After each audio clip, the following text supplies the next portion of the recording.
जी हाँ दोस्तों, नमस्कार। आप देख रहे हैं विनय भोजपुरी नंबर वन। देखो फिर से आपको विनय भोजपुरी नंबर वन में स्वागत है। जी हाँ दोस्तों, बता दीजिए खेसारी लाल यादव का बेटा जो कि ऋषभ यादव का आज बर्थडे है। आपको बता दीजिए खेसारी यादव का बेटा जो कि कहीं ना कहीं एक स्टार का बेटा का आज बर्थडे है, तो कुछ और ही माहौल है।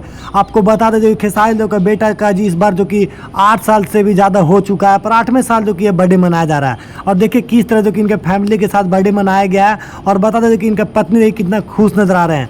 और कहीं ना कहीं खेसारी लाल यादव जब खेसारी लाल को खुद का बर्थडे था, तो कहीं ना कहीं लोगों को जो कि विकलांग लोगों को जो कि साइकिल जो कि वितरण किए थे। और बता दें जो कि इसके बाद जो कि अभी उसके बेटे का बर्थडे है, तो कहीं ना कहीं खेसारी लाल यादव ने बताया है, खेसारी लाल की टीम के द्वारा बताया जा रहा है कि कहीं ना कहीं जो कि गरीब लोगों को जो खाना खिलाया जाएगा, जो कि 50,000 लोगों से अधिक के लोगों को जो खाना खिलाया जाएगा।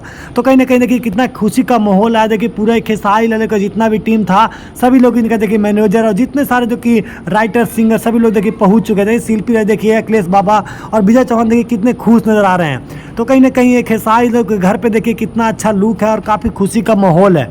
अगर आप भी खेसारी लाल के बेटे से सच्चे वाले अगर प्यार करते हैं, तो आप हैप्पी बर्थडे ऋषभ बाबू के लिए ज़रूर लिखें। और देखिए अखिलेश बाबा भी जो कि पहुंचे हुए हैं पूरे टीम के साथ, जो कि उनके घर पे पहुंचा गया और जो कि बर्थडे मनाया गया ऋषभ बाबू को। तो कहीं ना कहीं ऋषभ बाबू के लिए मैं बोलना चाहूँगा कि इस चैनल को सब्सक्राइब करें, वीडियो को लाइक करें। चलिए फिर अगले वीडियो